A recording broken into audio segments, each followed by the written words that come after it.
Let's make a beef pot roast. It's cuffing season. If this recipe doesn't get you booed up, then I don't know what will. It's so good.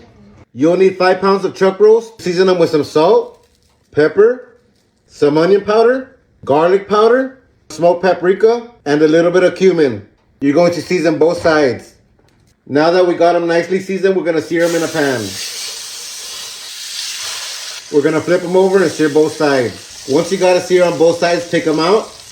In the same pan, you're going to add 1 yellow onion. We're going to cook that out for a couple minutes. Then you're going to add 5 cloves of minced garlic. You add it after so it won't burn. And just cook it out for another 2 or 3 minutes. Add 2 to 3 tablespoons of tomato paste.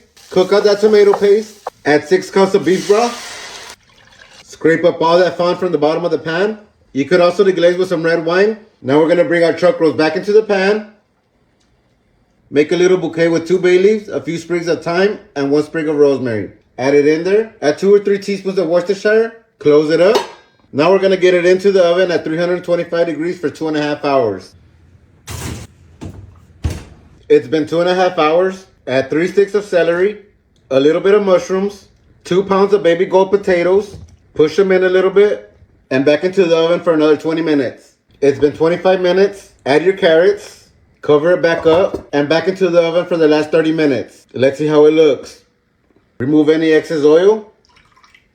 Don't forget to remove your herbs. You'll need a tablespoon of cornstarch, some of this liquid, mix your slurry, and add it in there.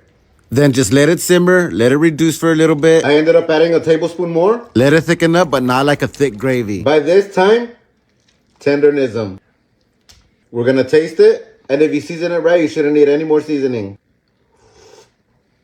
So next time life gives you some vegetables and a chuck roast, you make a beef pot roast. A little labor of love, but definitely worth it.